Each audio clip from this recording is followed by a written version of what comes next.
Seri 10 Bukek Xiansu. Jodoh Raja Wali. Cerita, Ho Ping Hu. Audiobook, novel silat. Bab 10. Ang Tek Hoa telah berusia 23 tahun, dan Suma Qianli sudah berusia hampir 22 tahun. Mereka telah menjadi seorang laki-laki, seorang yang sudah dewasa dan matang, bukan lagi seorang pemuda remaja seperti ketika mereka pernah saling bertemu 4-5 tahun yang lalu. Keadaan menjadi penuh ketegangan dan ini dirasakan oleh Yang Liu Nio dan semua murid dan anak buah mereka yang kini menjadi penonton, tidak bergerak. Bahkan mereka yang ditugaskan menjaga Cuilan dan Hok Taijin, kini juga membawa dua orang tawanannya itu keluar di bawah todongan senjata, untuk menyaksikan pertandingan yang tentu akan terjadi hebat sekali antara si Jarimaut yang nama besarnya telah mereka dengar melawan pemuda nelayan yang ternyata adalah saudara dari Suma Kongcu yang mereka cari-cari itu. Ang Tek Hoat, apa artinya ini? Benarkah engkau hendak membantu kaum sesat ini untuk menentang aku? Ketahuilah bahwa aku melindungi dua orang yang tidak berdosa itu. Dia menunjuk ke arah Cuilan dan Hok Taijin yang berdiri di sudut ruangan dengan pedang ditodongkan di punggung mereka. Cuilan memandang dengan penuh perhatian dan wajahnya yang cantik membayangkan kekhawatiran ketika dia memandang Qianli. Suma Qianli, dahulu kita bukan sahabat, sekarang bukan pula teman. Aku tidak membantu siapa-siapa melainkan saling menukar jasa. Kalau kau enggan bertanding melawan aku, penuhilah permintaan Hek Eng Pangcu. Ang Tek Hoat, tidak kusangka engkau ternyata sama sekali tidak berubah sejak dahulu. Engkau tidak juga bertobat dan kembali menjadi orang baik-baik. Qianli menegur dengan suara penuh penyesalan karena betapapun juga, pemuda di depannya ini adalah cucu kandung ibunya sendiri. Tek Hoa tertawa yang pahit sekali karena matanya tidak ikut tertawa bahkan mulutnya menyeringai seperti orang menderita nyeri. Hahaha, memang aku bukan orang baik-baik, tidak seperti keluarga Pulau Es yang bersih dan terhormat. Dan aku pun tidak ingin menjadi orang baik-baik yang sombong seperti keluarga Pulau Es. Tak perlu banyak cakap, Suma Qianli, kau menyerah dan memenuhi permintaan ketua Hek Eng Pangcu atau harus melawan aku. Kau tentu mengira aku takut padamu. Majulah. Qianli menantang, sedikit pun tidak merasa takut. 4-5 tahun yang lalu, memang Tek Hoat merupakan seorang tandingan yang lihai bukan main. Akan tetapi selama 5 tahun ini dia telah melatih diri di bawah bimbingan ayahnya di Pulau Es dan telah memperoleh kemajuan pesat sekali. Kalau begitu terpaksa aku merobohkan engkau. Tek Hoat berkata dan sebelum kata terakhir habis diucapkan, tangannya sudah menyambar dan sebuah tamparan yang seperti kilat cepatnya menyambar ke arah kepala Qianli. Pak pak pak plak. 4 kali Tek Hoat menyerang dan 4 kali ditangkis oleh Qianli. Keduanya merasa betapa lengan lawan mengandung tenaga yang amat kuat, akan tetapi yang terkejut sekali adalah Tek Hoat. Dia maklum akan kelihayan putra Pulau Es ini maka tadi serangannya dilakukan dengan sepenuh tenaganya, dengan tenaga yang dinamakan tenaga inti bumi yang dipelajarinya dari kitab peninggalan Butek Xiao Jin Datuk kedua dari Pulau Neraka. Namun, tangkisan Qianli membuat tenaga mujizat itu buyar dan dia merasakan hawa dingin menghantamnya, membuatnya tergetar dan terguncang.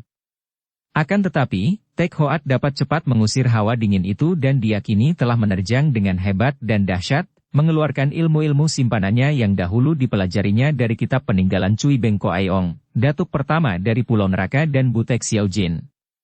Dia menyerang dan memang pemuda ini memiliki watak yang ganas, maka serangan-serangannya itu pun bukan sekedar untuk mengalahkan lawan, melainkan mengandung cengkeraman maut untuk membunuh. Menyaksikan keganasan sepak terjang Tek Hoat, diam-diam Qianli mengeluh.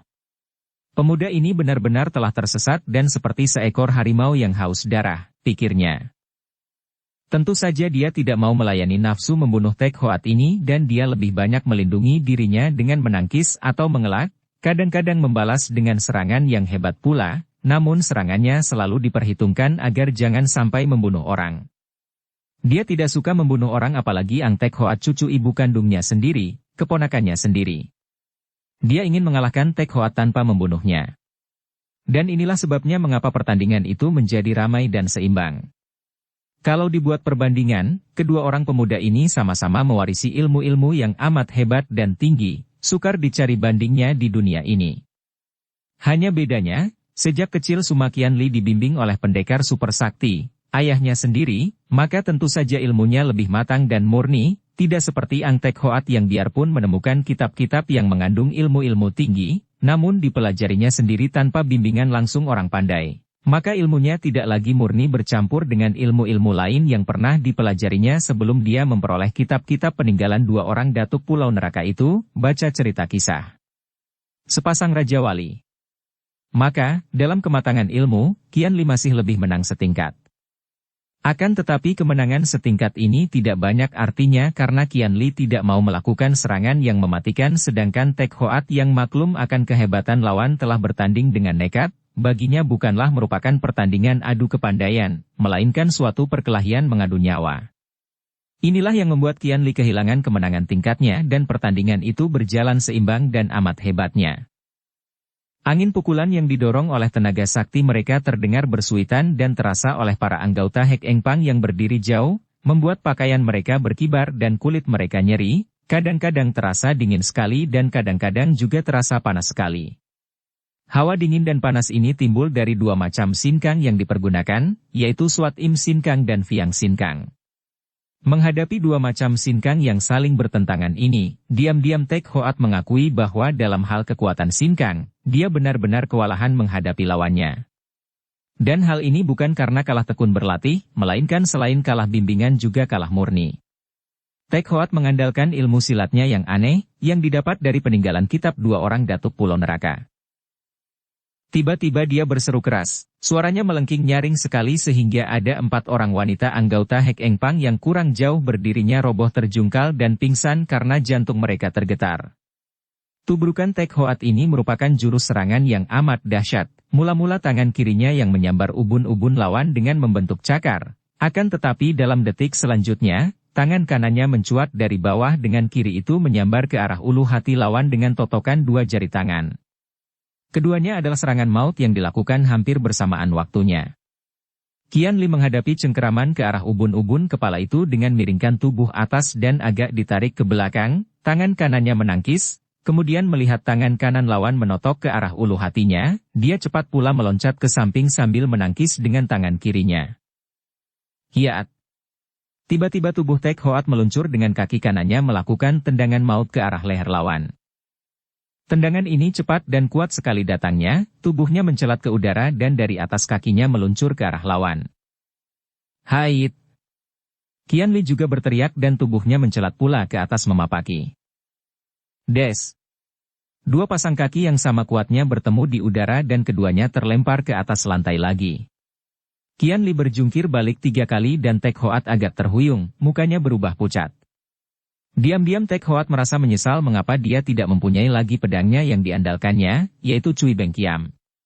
Kalau dia mempunyai pedang yang dulu terampas oleh Hek Tiao Lomo, ketua Pulau Neraka itu, tentu dia mempergunakan pedangnya itu menghadapi Qian Li yang begini lihai.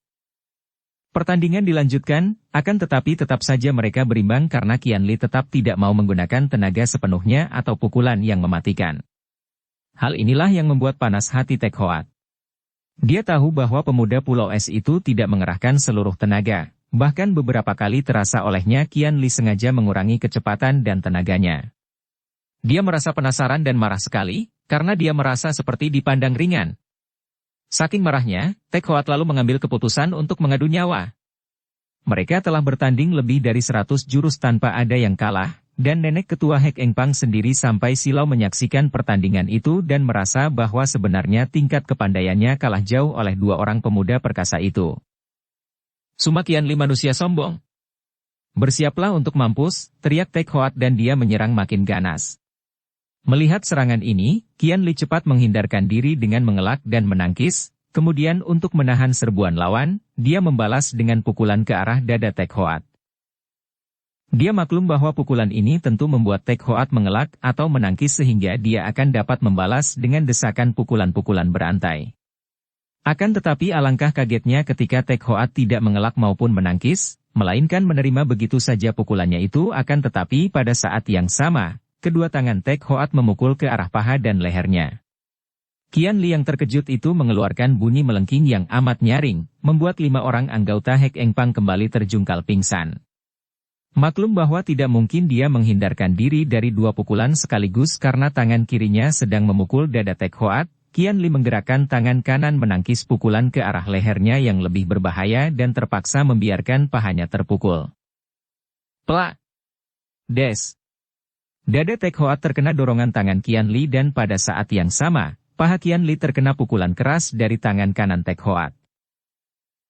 Akibatnya, Tek Hoat terlempar ke belakang sampai 3 meter jauhnya dan dia terhuyung-huyung sedangkan Qian Li roboh pingsan karena kakinya di bagian paha terkena pukulan beracun.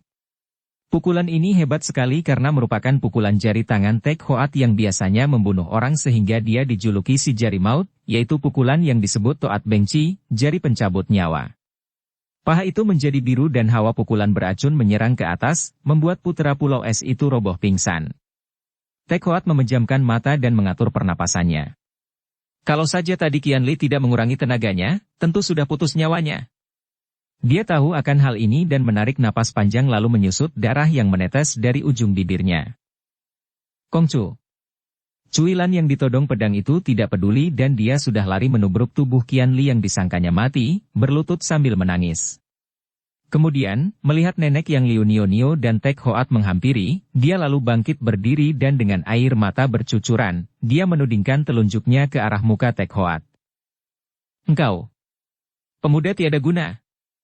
Engkau hanya menjadi tukang pukul orang. Sungguh malu hidup seperti engkau, pemuda yang tampan dan gagah namun dalamnya jahat seperti sebutir buah yang berulat. Dan kau. Dia menudingkan telunjuknya ke arah muka yang Liu Nio.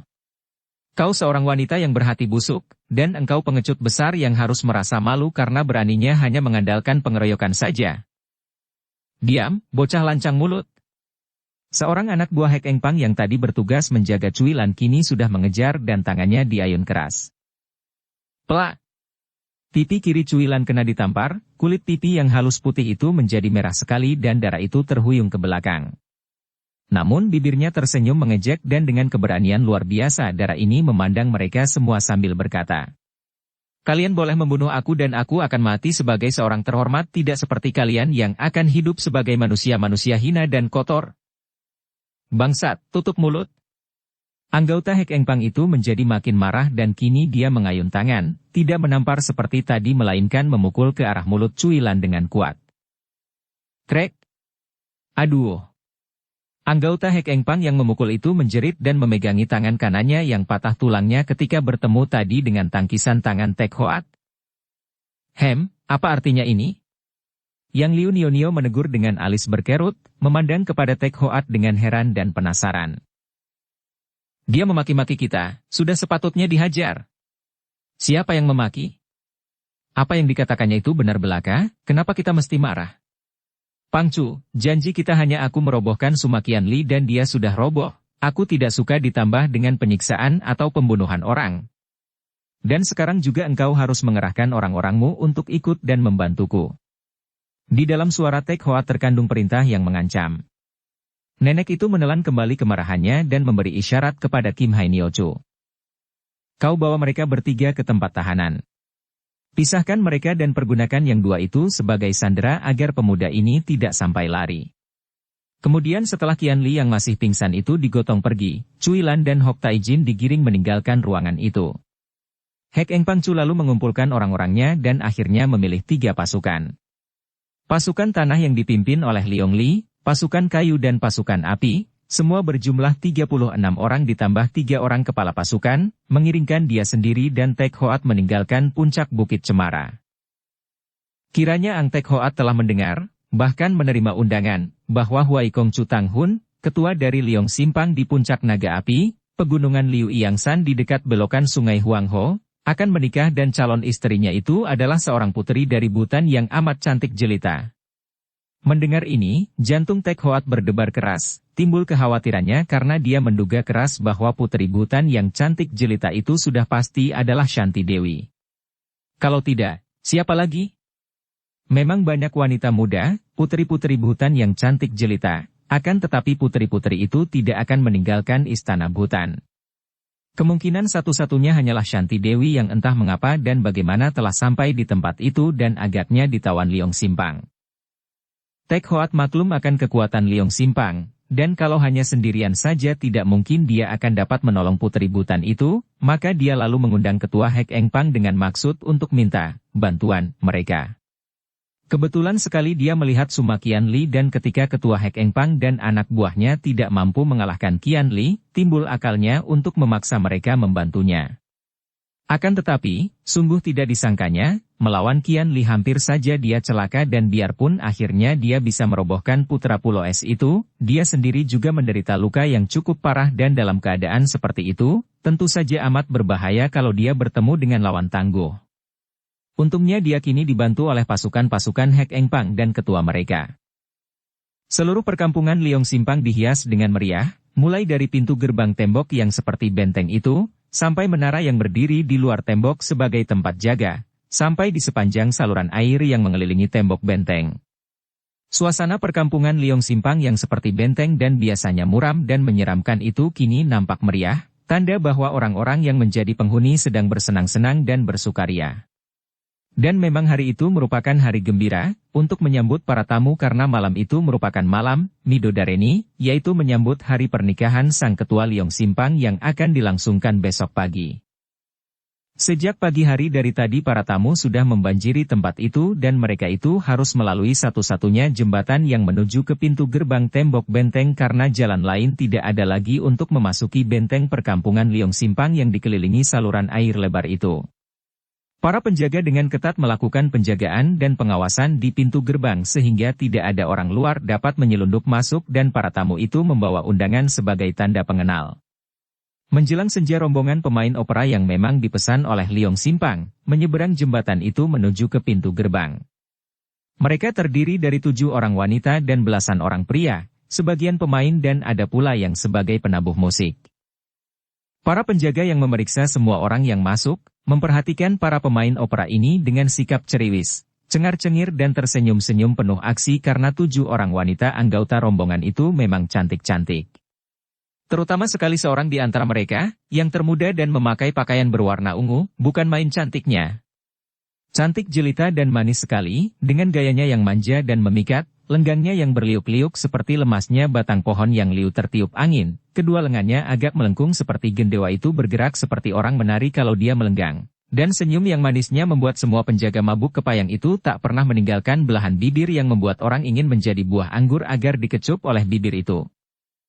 Gerak-gerik darah muda jelita ini membuat para penjaga ingin sekali mencubitnya, memeluknya, pendeknya saking tertariknya membuat mereka menjadi gemas. Seperti kalau kita melihat seorang anak kecil yang genit dan montok bersih. Saking tidak dapat menahan gairahnya melihat gerak-gerik darah jelita ini, seorang di antara para penjaga itu sambil berpura-pura memeriksa bawaan mereka, menggerakkan tangannya ingin meraba pinggul yang penuh itu. Akan tetapi, tangannya hanya meraba angin karena secara cepat sekali gadis itu menggerakkan pinggulnya mengelak. Si penjaga menjadi makin penasaran, kini terang-terangan dia mengulur tangannya meraba ke arah dada. Kembali gadis itu miringkan tubuh dan rabaan itu pun mengenai tempat kosong. Melihat ini, teman-temannya mentertawakan. Hahaha, si Akyong menangkap katak akan tetapi luput. Akyong makin penasaran dan dia hendak merangkul. Jangan kurang ajar kalian. Tiba-tiba gadis itu membentak, suaranya halus akan tetapi nyaring dan mulutnya masih tersenyum. Akan tetapi anehnya, semua penjaga termasuk komandannya menjadi gemetar ketakutan seolah-olah mereka itu dimarahi seorang jenderal. Dengan muka pucat ketakutan komandan itu lalu memberi isyarat agar rombongan penari dan pemain opera itu cepat-cepat masuk. Setelah rombongan itu masuk, si komandan dan anak buahnya saling pandang dengan heran dan bengong. Tidak mengerti mengapa mereka tadi begitu ketakutan mendengar bentakan si darah jelita tadi, yang memiliki wibawa luar biasa sekali dan bentakan tadi mengguncangkan jantung mereka menimbulkan rasa takut yang hebat. Ih! Seperti siluman saja, seorang akhirnya berkata dan mendengar ini, semua orang bergidik. Memang mereka semua pernah mendengar bahwa siluman selalu mengubah diri menjadi seorang darah cantik sekali untuk memikat pria yang kemudian akan dihisap darahnya sampai habis. Hih! Jangan-jangan benar siluman. Pada saat mereka dicekam perasaan yang menyeramkan karena memang hari telah mulai menjadi gelap, untung datang serombongan wanita lain yang membuyarkan keseraman itu. Rombongan wanita ini dipimpin oleh seorang wanita yang cantik, dan anggota rombongan yang jumlahnya 24 orang itu pun terdiri dari wanita-wanita yang cantik. Pimpinan rombongan itu, yang usianya sekitar 30 tahun, memperlihatkan sehelai surat undangan dan sesampul surat yang ditujukan kepada Huai Kongcu Tang Hun. Kami adalah utusan dari sahabat Tang Kongcu, yaitu si Jari Maut, kata pemimpin rombongan itu. Melihat kartu undangan itu, para penjaga tentu saja menaruh kepercayaan, apalagi mendengar nama orang yang mengutus mereka, si Jari Maut. Cepat-cepat mereka mempersilakan semua wanita itu masuk tanpa ada yang berani bersikap kurang ajar. Rombongan ini bukan lain adalah para anggota Hek Eng Pang yang menyamar, dipimpin oleh Liong Li kepala pasukan tanah dan membawa surat Ang Tek Hoat untuk Huai Kongcu. Setelah rombongan pemain opera diterima sendiri oleh Huai Kongcu dan diantar oleh para pelayan untuk berhias dan bersiap-siap untuk mulai pertunjukan mereka malam nanti, kini rombongan wanita itu pun diterima oleh Huai Kongcu sendiri. Liong Li yang sudah berhias sebagai seorang pelayan yang cantik, berlutut dan menghaturkan selamat, serta menyerahkan surat dari Ang Tek Hoat. Dari si Jari Maut. Huai Kongcu berseru bangga. Mengapa beliau tidak muncul sendiri? Sudah lama dia mendengar nama si Jari Maut dan mengaguminya, akan tetapi belum pernah bertemu dengan orangnya. Surat itu segera dibukanya dan dengan wajah berseri dia membaca bahwa si Jari Maut menghaturkan selamat atas pernikahannya, dan minta maaf bahwa berhalangan hadir. Akan tetapi mengirim 25 orang wanita untuk membantu pelayanan dalam pesta itu. Si Jari Maut sungguh mengagumkan sekali, dapat mengumpulkan begini banyak wanita cantik dan begitu memperhatikan keperluan kami sehingga mengirim bantuan pelayan. Dia lalu memanggil kepala pelayan dan memerintahkan kepala pelayan untuk menerima 25 orang wanita itu dan agar diberi tugas dalam pelayanan malam nanti dan besok pagi. Malam pun tibalah. Para tamu sudah berkumpul di sebuah ruangan yang luas sekali, ruangan yang menyambung pada taman indah di mana juga penuh dengan kursi-kursi untuk para tamu. Suara musik sudah sejak sore tadi dibunyikan oleh rombongan pemain opera, sungguh pun opera itu sendiri belum dimulai. Para pelayan, yang sesungguhnya adalah anggota-anggota Hek Eng Pang yang menyamar itu mulai pula dengan tugas yang sesungguhnya. Di antara mereka memang ada yang membantu para pelayan Liong Simpang melayani para tamu mempersiapkan minuman, hidangan dan lain-lain. Akan tetapi sebagian pula di antara mereka mulailah menyelidiki dan mencari-cari di mana adanya putri Butan seperti yang diceritakan oleh Tek Hoat, putri yang akan menjadi pengantin besok pagi dan yang harus mereka culik itu. 24 orang ini adalah dari pasukan tanah dan pasukan kayu, sedangkan pasukan api bertugas mempersiapkan jalan keluar untuk teman-temannya itu apabila mereka telah berhasil menculik sang putri. Tek Hoat sendiri yang masih menderita luka bekas gempuran tenaga melawan Sumakian Li, menanti di luar tembok dan sudah mempersiapkan kuda untuk melarikan putri itu. Dia maklum bahwa dalam keadaan terluka, amat berbahaya kalau dia sendiri masuk ke dalam. Selain dia tentu akan dikenal, juga untuk melawan banyak orang pandai dalam keadaan terluka, tidaklah mungkin, maka dia mengandalkan kecerdikan para temannya, yaitu wanita-wanita Hek Eng Pang itu. Sementara itu, Shanti Dewi yang selalu mengharapkan pertolongan dari Siang In, masih berada dalam kamarnya dan dia tidak membantah ketika para pelayan menghias dan merias dirinya di dalam kamarnya. Diam-diam dia masih mengharapkan akan munculnya gadis luar biasa yang telah berhasil meloloskan dirinya dari istana ayahnya itu. Dia akan menanti sampai saat terakhir, yaitu sampai besok malam. Kalau sampai besok malam Siang In atau siapa saja tidak datang menolongnya, kalau sampai tiba saatnya dia menyerahkan diri kepada Huai Kongcu, pemuda tampan pesolek yang mengerikan hatinya itu, maka dia akan membunuh diri. Ketika dia mendengar dari para pelayan yang merias bahwa malam itu di dalam pesta akan diadakan pertunjukan tari-tarian dan permainan opera, dan bahwa bintang panggung amat cantik jelita dan jenaka, hati Shanti Dewi tertarik sekali. Dia menduga bahwa tentu Siang In gadis yang cerdik itu menyamar sebagai pemain opera, maka dia lalu minta kepada seorang di antara para pelayan untuk memanggil bintang opera itu karena dia ingin bertemu dan bicara tentang tarian. Permintaan ini disampaikan oleh si pelayan kepada Huai Kongcu dan tentu saja calon suami yang merasa beruntung akan memperistri seorang putri raja mengizinkan permintaan itu. Apalagi karena pelayan yang melayani calon istrinya itu adalah pelayan-pelayan kepercayaannya, ya pelayan ya selir, maka dia tidak menjadi curiga dan diperintahkan kepada seorang pengawalnya untuk menyampaikan permintaan calon mempelai putri itu kepada pimpinan rombongan opera. Pimpinan opera lalu berbisik kepada bintang panggung, si Dara cantik jelita tadi, dan sambil tersenyum gembira bintang panggung ini lalu mengikuti si pelayan meninggalkan kamar rias itu. Liong Li dan kawan-kawannya mencari-cari namun belum berhasil menemukan di mana adanya kamar sang puteri. Akan tetapi tiba-tiba Liong Li melihat seorang pelayan bersama seorang Dara cantik jelita berjalan lewat. Diam-diam dia lalu mengikuti mereka dari jauh, dan karena dia pun berpakaian pelayan, maka para pengawal yang berjaga-jaga di seluruh tempat itu tidak ada yang menaruh curiga kepadanya. Dara cantik yang diiringkan oleh pelayan itu lincah dan jenaka sekali, di sepanjang jalan bicara dan memuji-muji keindahan rumah gedung seperti istana milik Wai Kongcu yang kaya raya itu. Liong Li terus membayangi mereka dari jauh, melewati gang-gang, kamar-kamar, ruangan-ruangan terbuka, pendapa-pendapa dan taman-taman. Kiranya sang putri itu berada di tempat yang demikian tersembunyi. Akhirnya tibalah mereka di sebuah bangunan kecil yang mungil dan masuk ke dalamnya. Bintang panggung itu diajak masuk ke dalam kamar. Kini mereka berdiri saling pandang, si bintang panggung dan Shanti Dewi. Shanti Dewi kecewa bukan main. Memang bintang panggung itu cantik jelita, dan bentuk tubuhnya seperti bentuk tubuh Siang In yang ramping, akan tetapi mukanya bukanlah Siang In. Akan tetapi bintang panggung itu cepat menjatuhkan diri berlutut dan berkata, "Saya mengaturkan selamat kepada mempelai putri, semoga hidup bahagia dan dikarunia banyak putra dan berumur panjang." Mendengar suara ini, Shanti Dewi terkejut bukan main. Itulah suara Siang In.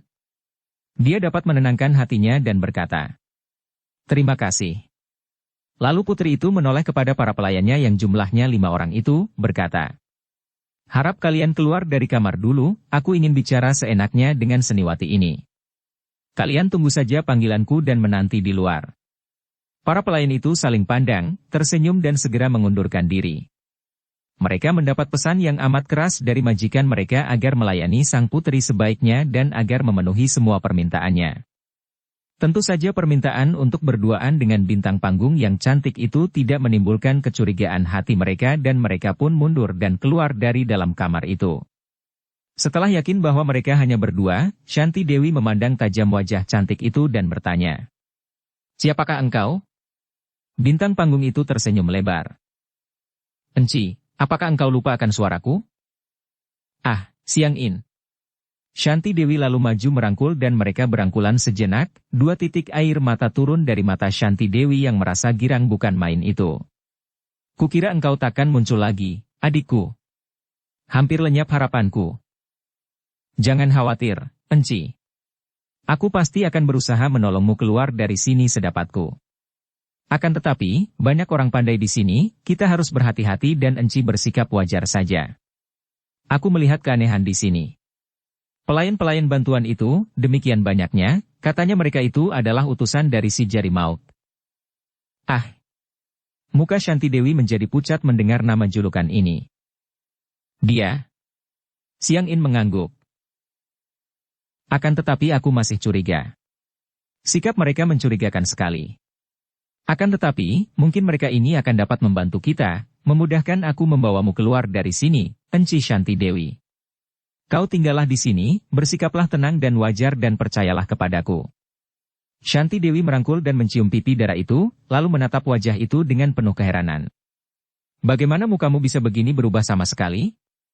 Siang In tersenyum, meraba dengan kedua tangannya ke bawah dagu, kemudian sekali dia menarik, mukanya berubah menjadi muka Siang In sendiri. Kiranya mukanya ditutup oleh sehelai kedok yang amat tipis, setipis kulit manusia. Akan tetapi kedok itu sama sekali mengubah mukanya dengan kecantikan yang sama sekali berbeda. Mulutnya menjadi lebar, hidungnya lebih mancung, pipinya lebih montok dan dahinya lebih lebar, matanya agak sipit. Tentu saja Shanti Dewi sendiri tidak mengenalnya. "Aku harus menyamar sebaiknya, kalau tidak, mana bisa aku mengelabuhi mata Wai Kongcu yang berminyak itu?" "Berminyak? Ada mata berminyak?" Shanti Dewi terheran karena dia sendiri belum pernah memandang mata calon suaminya secara teliti. "Hihihihi, berminyak dan berkeranjang. Mata minyak dan mata keranjang, hidungnya belang. Hihihihi." Shanti Dewi tertawa geli dan terkejutlah dia betapa dalam sedetik saja dia sudah bisa tertawa. Berdekatan dengan gadis ini memang membuat orang tidak dapat tidak akan menjadi gembira. Dia sendiri seketika melupakan kenyataan bahwa sesungguhnya dia masih menjadi tawanan, seperti seekor burung masih berada di dalam sangkar tertutup. Hatinya masih geli ketika dia melihat Xiang In mengenakan kembali kedoknya yang luar biasa itu, dan makin gelisah dia teringat betapa Xiang In juga mempunyai kedok yang kalau dipasang tentu akan membuat para pelayannya menjerit-jerit. In Moi, bagaimana kalau kau meminjamkan kedokmu yang polos itu kepadaku dan mengajari aku bagaimana untuk memakainya? Wah, Enci Shanti. Engkau ini aneh-aneh saja. Untuk apa kedok setan itu untukmu? Kalau tidak ada jalan lain, di waktu si hidung belang itu datang kepadaku, aku akan memakai kedok polos itu, hendak kulihat apakah. Shanti Dewi tak dapat menahan ketawanya. Apakah hidungnya masih belang atau tidak? Hihihihihi, Enci.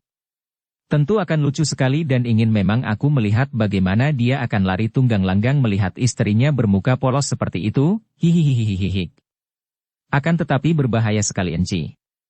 Sudahlah, aku harus kembali ke tempat pertunjukan, dan akan kuatur nanti bagaimana baiknya untuk menolongmu sambil melihat perkembangan. Selamat berpisah untuk sebentar, Enci. Shanti Dewi merangkul dan mencium kedua pipinya yang sudah tertutup kedok namun masih halus dan menarik kemerahan itu. Nyawaku berada di tanganmu, adikku, bisik Shanti Dewi. Xiang In tersenyum dan melangkah mundur. Hihihihi, apa kau kira aku ini Giam Loong, Raja Akhirat? Sampai nanti, Enci. Dan pergilah dia keluar dari kamar. Para pelayan yang berada di luar dan tadi hanya mendengar betapa calon majikan mereka itu tertawa-tawa dengan Sri Panggung itu, cepat masuk kembali dan mereka melihat wajah yang tadinya agak pucat itu kini berseri dan yang mengherankan hati mereka, kalau selama ini jarang sekali sang putri mau makan, kini Shanti Dewi menyambut kedatangan mereka dengan kata-kata yang menggirangkan mereka. Cepat ambilkan nasi dan masakan yang paling enak. Bukankah malam ini ada pesta? Aku pun ingin pesta sendiri. Sementara itu, pada saat itu para tamu mulai dengan pesta. Hidangan makanan kecil mulai dikeluarkan dan para tamu menikmati pertunjukan tari-tarian yang ditarikan oleh 6 orang penari yang cantik-cantik. Semua orang memandang ke arah Xiang In yang baru kembali dan ada yang kecewa mengapa Dara yang paling cantik dan yang menjadi Sri Panggung itu tidak pula ikut menari. Setelah para penari itu selesai menari, banyak tamu yang berteriak minta agar Sri Panggung menari. Pemimpin rombongan itu, seorang tua yang juga menabuh alat musik, yaitu meniup suling, bangkit berdiri dan berkata dengan hormat bahwa Sri Panggung akan main sebagai Kauge Tian si Raja Monyet dalam cerita Siu akan dipentaskan malam itu, dan karenanya tidak ikut menari. Pemimpin ini khawatir kalau Dara cantik itu tidak pandai menari. Xiang In baru kemarin memasuki perkumpulannya dan karena gadis itu mempunyai kepandaian bermain sulap, maka diterimanya gadis sebagai anggota rombongannya, akan tetapi sebagai pemain opera, bukan sebagai penari. Dia hanya tahu bahwa gadis itu mempunyai wajah cantik jelita, tubuh yang indah, memikat, pandai main sulap dan tari silat. Akan tetapi tiba-tiba Xiang In berkata, "Lopek, biarkan aku menari sendiri." Dan dia bangkit, lalu menjura ke arah para tamu yang menyambutnya dengan tepuk tangan riuh. Cui sekalian, baru saja saya dipanggil oleh calon mempelai putri dan beliau mengajarkan sebuah tarian asing kepada saya.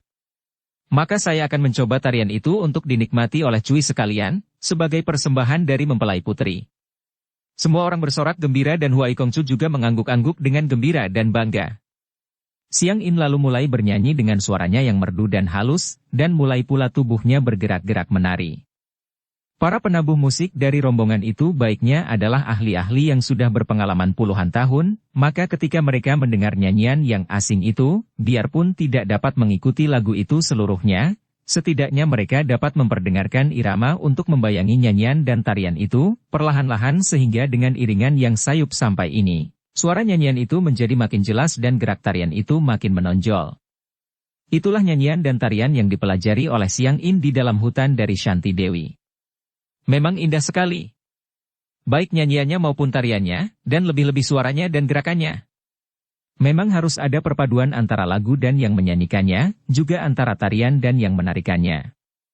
Dan semua penonton terpesona, bahkan ada yang sampai lupa diri, bengong terlongong, semangatnya seperti diterbangkan oleh alunan suara Xiang In, diayun oleh gerak kaki tangan yang lemah gemulai itu. Ini tarian kerajaan Butan. Tiba-tiba terdengar teriakan orang dan hanya beberapa orang saja yang memperhatikan ini dan ternyata yang berteriak itu adalah seorang laki-laki yang kepalanya memakai sorban dan memang dia adalah seorang tamu yang berkebangsaan Nepal. Dia memandang dengan kagum sekali, menggerak-gerakkan tongkat yang dipegangnya sehingga tongkatnya itu mengeluarkan bunyi tak tok-tak-tok namun iramanya cocok sekali dengan nyanyian dan tarian Siang In itu. Bahkan kemudian suara pukulan tongkatnya inilah yang dijadikan pedoman bagi para pemain musik untuk mengiringi nyanyian dan tarian itu, dan si kakek Nepal ini menggeleng-gelengkan atau menggoyang-goyang kepala menurutkan irama musik sehingga jenggotnya yang panjang sampai ke perut itu pun bergoyang-goyang amat lucunya.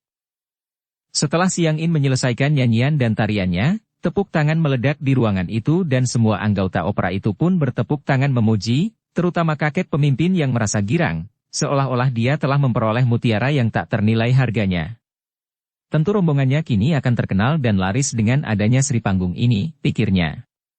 Kini permainan opera pun dimulai. Pementasan ini hanya beberapa adegan saja dari cerita Siu yang panjang, yaitu di waktu Kau Citian si Raja Monyet itu mempermainkan 6 orang siluman laba-laba yang menjadi 6 orang wanita cantik. Siang In lalu memakai topeng monyet dan mulailah dia menari-nari seperti seekor monyet yang membawa sebatang tongkat panjang, yaitu tongkat Kim Kau Pang, senjata ampuh dari si Raja Monyet. Di sini Siang In memperlihatkan kemahirannya bermain sulap. Dia maklum bahwa guru dari Huai Kongcu, Nenek Durganini, adalah seorang ahli sihir yang luar biasa, dan bahwa saat itu Durganini tidak ada di situ karena nenek itu telah kena dia akali dan agaknya telah pergi untuk mencari suhunya, si Tian Hoatsu, maka kini gadis ini berani memperlihatkan kepandaian dalam ilmu sihir. Kalau ada nenek itu di situ, tentu dia tidak berani banyak bertingkah. Tongkat itu, seperti tongkat Kim Kau Pang yang sesungguhnya dalam cerita Siu, digerakkan untuk bermain sulap. Dia sebagai Kau Citian lalu menyulap tongkat itu menjadi kecil seperti sebatang pensil yang dapat ia selipkan di atas daun telinganya. Kemudian ia menyulapnya menjadi besar sampai panjangnya menjadi 3 kali lipat panjang biasa. Siang In lalu bermain silat, diputar-putarnya tongkat itu sedemikian rupa sampai lenyap bentuk tongkatnya dan yang nampak hanyalah gulungan putih yang amat indah. Tentu saja semua orang bertepuk tangan memujinya. Akan tetapi, dasar Siang In adalah seorang dara yang lincah dan bengal, kadang-kadang timbul sifat yang ugal-ugalan sehingga dia suka menggoda orang. Pada saat itu timbul kerakusannya akan pujian setelah melihat semua orang terheran-heran dan memujinya. Dia lalu membuat api dengan tongkatnya. Suasana menjadi seram karena pada adegan yang menceritakan pembakaran itu, tahu-tahu dari tongkatnya muncul api berkobar-kobar. Dan semua orang terbelalak kaget ketika melihat betapa gadis cantik itu, kini bermain sebagai Sun Gokong atau Kau Citian yang beralih rupa, berkali-kali berteriak akan berganti rupa, dan dia benar-benar telah beralih rupa di depan mata mereka. Lihat, aku akan menjadi seekor harimau, terdengar dara itu berseru dan, hau. Di situ nampak seekor harimau dan si Kau Citian itu lenyap. Bahkan pada akhir pertunjukan, semua orang menjadi panik dan di samping rasa kagum mereka juga memandang dengan mata terbelalak, muka pucat dan kepala pening ketika si Kau Citian itu mencabut bulu tubuhnya, meniup bulu-bulu itu dan muncullah belasan orang Kau Citian lain di atas panggung. Suasana menjadi sunyi. Bahkan para pemain opera lainnya menjadi terbelalak, terdengar para pelayan menjerit saking takut dan ngerinya, dan pada saat itu tiba-tiba saja terdengar bunyi kelenengan yang nyaring sekali. Begitu terdengar suara ini, semua penglihatan aneh itu pun lenyaplah. Bayangan-bayangan Kau Citian ciptaan dari bulu itu pun lenyap dan di atas panggung si Raja Monyet yang dimainkan oleh gadis itu terhuyung-huyung. Baiknya suara kelenengan itu berhenti dan Siang In dapat menyelinap di antara kawan-kawan anggota opera sambil menanggalkan topeng monyetnya. Untung dia memakai kedok sehingga tidak kelihatan betapa muka yang sesungguhnya dari gadis ini agak pucat. Dia tadi telah diserang oleh suara kelenengan yang mengandung daya mujizat untuk menguaskan semua sihirnya. Diam-diam dia melirik ke arah orang Nepal tadi, yang kini sudah menyimpan kembali kelenengannya. Dia seorang ahli, aku harus waspada, bisik hati Siang In. Bagus. Bagus sekali pertunjukan tadi. Si orang Nepal itu bangkit sambil berkata dalam bahasa Han yang agak kaku namun cukup lancar, tanda bahwa biarpun dia belum dapat melenyapkan lidah asingnya, namun dia sudah mempelajari bahasa daerah ini dengan baik dan telah menguasai sepenuhnya. Kepandaian Sri Panggung memang hebat, dan saya Gitananda dari Nepal, benar-benar merasa beruntung dapat melihat kepandaian yang amat hebat dari seorang yang masih begitu muda. Sekarang, untuk meramaikan pesta biarlah saya yang bodoh menyumbangkan sedikit permainan, jika Huai Kongcu mengizinkannya. Sambil berkata demikian, dia menjura ke arah tuan rumah. Huai Kongcu yang duduk dan sejak tadi memperhatikan permainan Siang In dengan penuh keheranan dan kekaguman itu mengangguk. Diam-diam Huai Kongcu terheran-heran. Dia sendiri adalah murid seorang ahli sihir dan bagi dia, sihir yang diperlihatkan oleh Sri Panggung tadi biarpun tidak aneh, namun amat mengherankan hatinya karena kalau Sri Panggung itu dapat menguasai para penonton dengan sihirnya, maka Sri Panggung itu bukan orang sembarangan. Baiknya suara kelenengan itu berhenti dan Siang In dapat menyelinap di antara kawan-kawan anggota opera sambil menanggalkan topeng monyetnya. Untung dia memakai kedok sehingga tidak kelihatan betapa muka yang sesungguhnya dari gadis ini agak pucat. Dia tadi telah diserang oleh suara kelenengan yang mengandung daya mujizat untuk menguaskan semua sihirnya. Diam-diam dia melirik ke arah orang Nepal tadi, yang kini sudah menyimpan kembali kelenengannya. Dia seorang ahli. Aku harus waspada, bisik hati Siang In. Dan agaknya kakek Nepal ini pun seorang ahli sihir pula. Kalau saja Subonya tidak pergi. Tentu saja bagi Subonya, semua pertunjukan tadi hanyalah merupakan permainan kanak-kanak saja, sungguh pun bagi, dia sendiri sudah merupakan kepandaian yang tidak mudah dilakukan. Kini kakek Gitananda melangkah ke tengah ruangan itu, membawa tongkatnya dan membawa pula sebuah kotak kecil.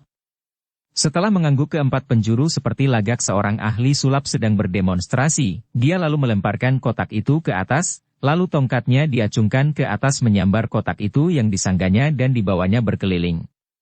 Kemudian dia kembali ke tengah ruangan dan tiba-tiba dia menarik tongkatnya dan kotak itu masih tetap terapung di udara tanpa penyangga. Kakek itu lalu duduk bersila di bawah kotak yang terapung itu dan membawa tongkat ke mulutnya, meniup dan terdengarlah suara suling yang merdu, seolah-olah dia sedang meniup sebatang suling, bukan tongkat. Semua orang terpesona memandang ke arah kakek itu kemudian menahan napas ketika melihat kotak di udara itu terbuka tutupnya, dan dari dalam kotak muncullah seekor ular kobra. Kulitnya yang hitam coklat kekuningan itu berkilat, matanya kemerahan dan lehernya mekar, mulutnya mendesis-desis. Akan tetapi ular itu lalu mulai menari-nari mengikuti suara suling tongkat. Lucu dan juga indah karena tubuh ular begitu lemasnya ketika menari-nari, tidak kalah dengan lemasnya pinggang Sri Panggung yang ramping tadi. Dengan gerakan melenggang-lenggok ular itu melayang keluar dari kotak, lalu turun ke atas lantai di depan si kakek Nepal, lalu kepalanya berubah menjadi 2, 3, 4 dan akhirnya nampaklah ular kobra itu mempunyai 13 buah kepala yang semuanya diangkat dan menari-nari menurut bunyi suling yang ditiup kakek itu, suling yang sebetulnya hanyalah sebatang tongkat. Tak lama kemudian, ketika suara suling meninggi, ular kobra berkepala 13 itu lalu melayang ke atas, kembali memasuki kotak dan turunlah kotak itu perlahan-lahan ke atas pangkuan si kakek Nepal yang juga menghentikan tiupan pada tongkatnya. Tentu saja permainannya yang luar biasa itu disambut tepuk tangan riuh, dan si kakek Nepal bangkit berdiri, menjura ke empat penjuru dan matanya yang seperti menjuling di atas sebatang hidung melengkung itu mengerling ke arah Siang In yang diam-diam juga terkejut bukan main. Maklum bahwa kakek Nepal itu merupakan seorang lawan yang amat tangguh dalam ilmu sihir. Hidangan besar dan arak mulai membanjiri meja-meja para tamu dan mulailah para tamu bergembira makan dan minum arak. Minuman keras itu membuat mereka menjadi gembira dan obrolan di antara mereka menjadi makin terlepas dan bebas. Kini di atas panggung diadakan pertunjukan pelawak dan lawakan mereka membuat para tamu yang mulai terpengaruh minuman keras itu tertawa bergelak. Suasana menjadi meriah dan gembira sekali. Para anggota Hek Engpang yang menyamar sebagai pelayan-pelayan yang dikirim oleh si Jari Maut sebagai sumbangan kepada Huai Kongcu, dengan sikapnya membantu pelayanan hidangan untuk para tamu sedangkan sebagian pula mulai menyelidiki tempat persembunyian pengantin wanita yang harus mereka culik. Di panggung kini terjadi pertunjukan yang amat menarik, yaitu kekuatan minum arak. Dan kembali kakek Nepal yang bernama Gitananda dan yang tadi bermain sulap, memperlihatkan kepandaiannya yang hebat. Dia menantang jago-jago minum untuk adu kuat minum arak melawan dia dan sudah ada 3 orang roboh pingsan karena mabuk melawan Gitananda. Mereka digotong keluar. Kini yang menghadapinya adalah seorang kakek bertubuh pendek, perutnya sebesar gentong dan kepalanya botak. Orang ini terkenal sebagai setan arak, di antara kawan-kawannya dan perutnya yang gendut luar biasa dan kepalanya yang botak itu kabarnya juga karena kebanyakan minum arak. Cawan demi cawan diminum oleh Gitananda dan lawannya yang baru ini. Setiap cawan yang memasuki mulut mereka diikuti sorak-sorai para tamu yang menonton pertandingan yang menggembirakan ini. Ah, aku haus sekali, sungguh tidak memuaskan minum dari cawan yang kecil ini. Kesinikan 2 guci penuh, tiba-tiba Gitananda bertepuk tangan dan seorang pelayan segera berlari mengambilkan 2 guci penuh arak yang digotong oleh 4 orang pelayan dan diletakkannya 2 buah guci arak itu ke atas meja. Gitananda tertawa memandang kepada lawannya yang gendut. Bagaimana kalau kita minum dari guci ini saja? Si gendut tersenyum. Silakan kau dulu, dia menantang. Gitananda lalu mengangkat guci itu menempelkan bibir guci ke mulutnya dan terdengarlah suara menggelogok ketika dia menuangkan isi guci ke dalam perut melalui mulutnya. Lama sekali dia minum sampai akhirnya guci itu kosong dan dia meletakkan guci itu di atas meja. Semua orang mengeluarkan seruan kaget, heran dan kagum sekali. 1 guci arak itu biasanya dihabiskan oleh 8 orang atau 1 meja untuk 1 kali perjamuan. Akan tetapi sekarang ditenggak habis sekaligus oleh kakek Nepal ini. Sungguh merupakan hal yang luar biasa. Hahaha, giliranmu, kata Gitananda kepada si gendut. Dengan dorongan kawan-kawannya, akhirnya si gendut yang terkenal sebagai setan arak itu pun mengangkat gucinya dan seperti yang dilakukan oleh lawannya tadi, dia pun menenggak arak itu langsung dari gucinya. Lebih lama lagi dia minum, mukanya sampai ke botak-botaknya menjadi merah dan ketika akhirnya dia menghabiskan arak itu, gucinya terlepas dari tangannya dan jatuh menggelinding ke atas lantai. Si gundul botak itu sendiri tertawa aneh, lalu bangkit perutnya yang gendut menjadi makin besar dan matanya menjadi merah. Suara ketawanya menunjukkan bahwa dia telah menjadi mabuk. Hehehe. Kau hebat. Hehe, aku kalah deh. Si gendut bangkit berdiri, terhuyung kembali ke kursinya, akan tetapi hampir dia jatuh.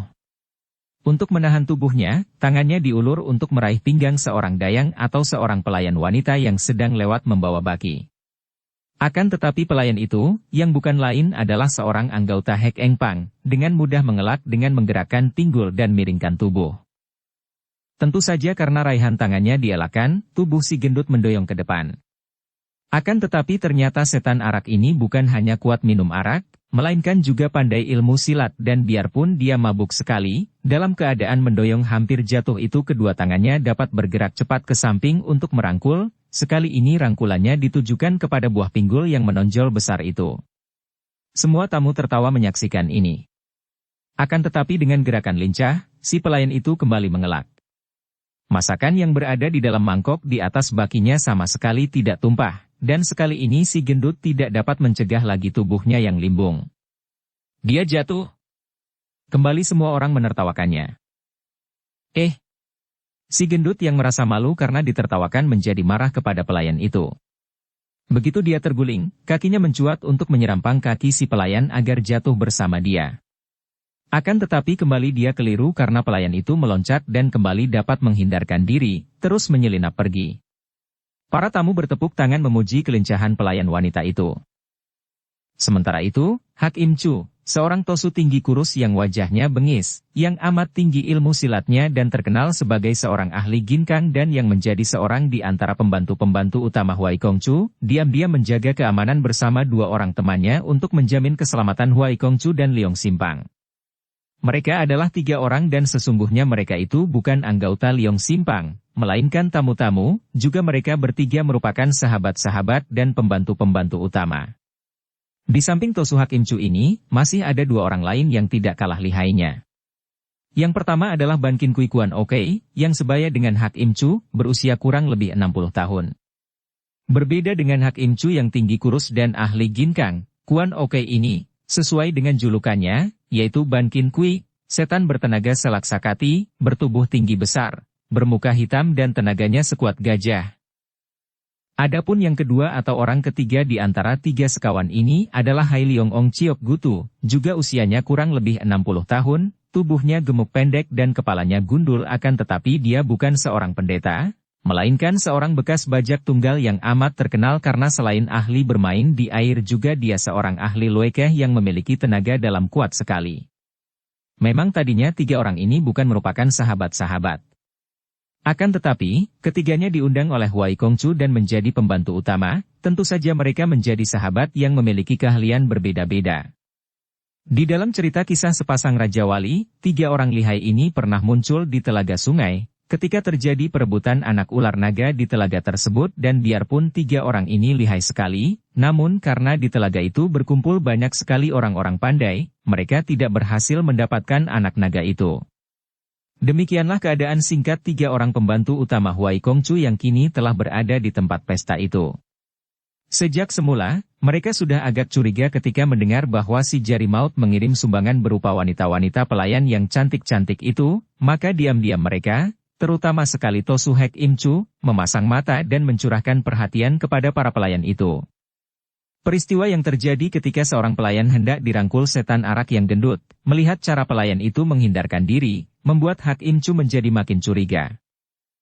Jelas bahwa pelayan itu memiliki ilmu silat cukup tinggi sehingga dapat menghindarkan tubrukan dan terkaman si gendut sedemikian mudahnya dan dalam gerakannya mengelak itu, baki tidak terguling bahkan kuah dalam mangkok tidak tumpah. Biarpun yang mengirim si Jari Maut yang terkenal, namun pelayan-pelayan yang pandai ilmu silat sungguh mencurigakan. Apalagi pemimpin pelayan itu, yang cantik dan agung dan yang kini tidak nampak. Hak Im Chu lalu menghubungi dua orang temannya, mereka berbisik-bisik, lalu dengan tergesa-gesa ketiganya menuju ke belakang untuk menyelidiki dan kalau perlu mengumpulkan pelayan-pelayan sumbangan itu untuk memeriksa mereka.